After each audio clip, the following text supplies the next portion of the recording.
दिल्ली सरकार के अंडर में ही आता है, इसलिए हमने कहा जेल भी तुम्हारी।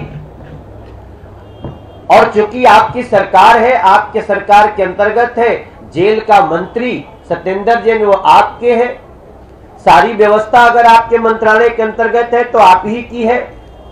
और इसमें कोई दो राय नहीं कि अगर सारी व्यवस्था आपकी और मंत्री भी अंदर रह के ही जेल के मंत्री के रूप में काम कर रहे हैं, इसका मतलब जेल व्यवस्था देख रहा है, तब कौन इसको सिखा रहा है चिट्ठियां लिखने के लिए सुकेश चंद्रशेखर को, यह एक बड़ा सवाल है। अब दूसरा पॉइंट आता है कि एक बड़ा डाउट पैदा होता है। पहले जो पता चला है कि शराब में जो लूट हुई दिल्ली में, उन पैसों से इन्होंने पंजाब का और गोवा का और कहां का चुनाव लड़ा। क्या आगे चुनाव लड़ने के लिए ही आपने ऐसे सुकेश चंद्रशेखर नाम के ठग से 500 करोड़ रुपए जुटाए हैं, 50 करोड़ रुपए लिए हैं? तो हमारी तो शंका यहां हो रही है कि इसी तरह जुटाए हुए पैसों से अब ये दूसरे चुनाव भी लड़ने के लिए, हारे जीते चाहे सर्वे जो भी कहे, लेकिन लड़ने में लगे हुए हैं। ये भी एक जांच का विषय बनता है। चूंकि मामला इतना संगीन है, इसलिए भारतीय जनता पार्टी ये डिमांड करती है कि इसमें आरोप प्रत्यारोप से काम नहीं चलेगा। इस पे हमें कहीं ना कहीं सत्य पे पहुंचना होगा।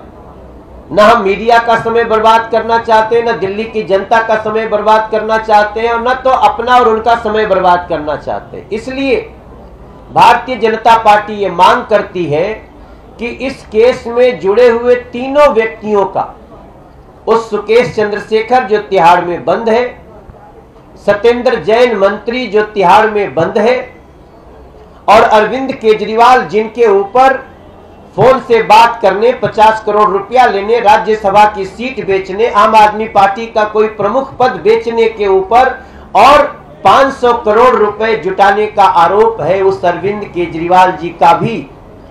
इन तीनों का पॉलीग्राफ लाई डिटेक्टर टेस्ट करवाने की जरूरत है, ऐसी भारतीय जनता पार्टी डिमांड करती है। दूध का दूध, पानी का पानी होगा, यह पता चल जाना चाहिए। और हमारे देश का, दुनिया का विज्ञान इस जगह पहुंच गया है कि पॉलीग्राफ लाई डिटेक्टर टेस्ट के बाद हमारे पास कोई शक की गुंजाइश नहीं रहती है। और भारतीय जनता पार्टी इस पॉलीग्राफ लाई डिटेक्टर टेस्ट के साथ साथ ये भी मांग करती है कि इस पॉलीग्राफ लाई डिटेक्टर टेस्ट का मीडिया में लाइव प्रसारण हो, ताकि सब कुछ दूध का दूध, पानी का पानी हो। भारतीय जनता पार्टी चाहती है कि ये रोज के आरोप प्रत्यारोप, हमें दिल्ली के लिए काम करना, हमें दिल्ली के लिए पार्क बनाना है, हमें दिल्ली के लिए टनल बनाने, हमें दिल्ली के लिए बड़ी बड़ी सड़कें बनानी है, हमें दिल्ली के लिए 50 कार्य करने हैं, नालों के जल से पानी झील बनानी है, और आप हमको रोज आरोप की चर्चा में ला देते हैं। निश्चित रूप से भ्रष्टाचार की बात होगी तो हमें तो बात करनी पड़ेगी, क्योंकि हमारा काम है, हम दिल्ली में विपक्ष में हैं, इसलिए हम किसी भी भ्रष्टाचारी को भ्रष्टाचार करके निकलने नहीं देंगे। यह हमारा संकल्प है भारतीय जनता पार्टी का। आपको अंत में एक बात बताते हुए मुझे ये कहते हुए अजीब भी लगता है कि अरविंद केजरीवाल जी, आपके ऊपर बहुत गंभीर आरोप लगे हैं। ऐसे में तो जो मनोज तिवारी भारतीय जनता पार्टी की डिमांड रख रहा है, ये तो आप ही को कर देना चाहिए था। आप अक्सर पहले कहते रहे हो, आपको तो खुद आगे आना चाहिए था और दूसरों पर इल्जाम लगाते रहे हैं आप। आज आपके ऊपर ना सिर्फ उंगली बल्कि सबूत के साथ उठ रहे प्रश्नों पर आप चुप्पी साधे हैं। इस चुप्पी को भी तोड़ने की आवश्यकता है अरविंद केजरीवाल जी।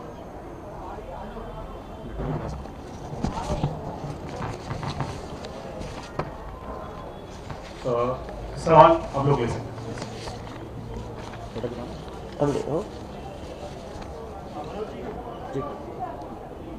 जी, हमने देखा कि काफी सवाल जो अरविंद केजरीवाल के पॉलिटिकल टूरिज्म पे भी बीजेपी ने उठाया कि दिल्ली में पोल्यूशन है, सुकेश के ऐसे लेकर आ रहे हैं, फिर भी अरविंद केजरीवाल जो है गुजरात में है, वहाँ के जो उनके आम आदमी पार्टी के अध्यक्ष है वो हिंदू धर्म पे काफी आपत्तिजनक बयान देते हैं। राजेंद्र पाल गौतम का एक और नया वीडियो आया है जिसमें वो ये कह रहे हैं कि कुछ साल में हिंदू माइनॉरिटी हो जाएंगे। तो एक तरफ अरविंद केजरीवाल गुजरात में जाके मंदिर जाते हैं और राजेंद्र पाल गौतम जो कि अब मंत्री नहीं है लेकिन पार्टी में फिर उनका ऐसा विवाद वाला बयान आता है कि हिंदू माइनॉरिटी हो जाएंगे, क्या कहेंगे? देखिए, अरविंद केजरीवाल जी का, आम आदमी पार्टी का ये सब सम्मानित सदस्य हैं अभी भी, आप जिनका नाम ले रहे हैं, जिन्होंने हिंदू देवी देवताओं का अपमान किया है। और ये स्पष्ट हो चुका है कि मूलतः ये हिंदू देवी देवताओं का न सिर्फ अपमान करते हैं बल्कि हर तरह से नुकसान करने में लगे रहते हैं। लेकिन आज हमारा सवाल सिर्फ इतना है कि क्या अरविंद केजरीवाल जी ऐसे ही इतने बड़े आरोप पे चुप्पी साधे रहेंगे? जेल में बैठा हुआ व्यक्ति अभी एक और चिट्ठी लिखा है जिसमें उसको धमकियां मिल रही हैं। धमकियां मिल रही हैं कि तुमने ये आरोप कैसे लगा दिए।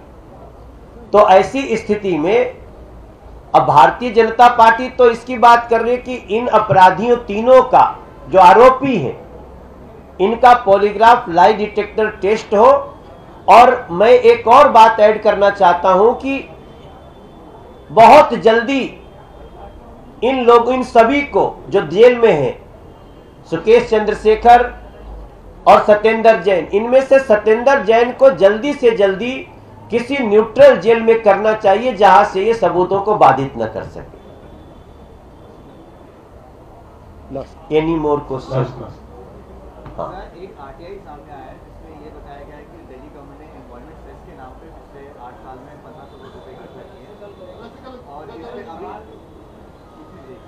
और इसमें से अभी बस 300 करोड़ रुपए यूटिलाइज किए और बाकी 12 करोड़ रुपए यूटिलाइज किए।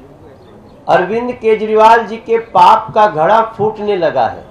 अब जब घड़ा फूटता है तो आप देख सकते हैं कि किधर किधर से उसका पानी और गंदगी फैलता है।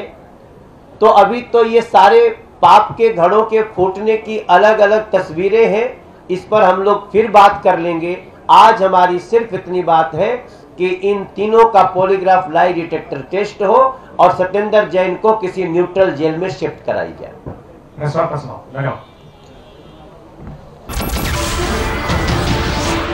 नमस्कार, मैं हूं मानक गुप्ता। अगर आपको हमारा ये वीडियो पसंद आया हो तो इसे लाइक और शेयर जरूर करें और हाँ, हमें सब्सक्राइब और फॉलो करना ना भूलें ताकि आप देश और दुनिया की कोई खबर मिस ना करें। तो जुड़े रहिए हमारे साथ और देखते रहिए न्यूज़ 24।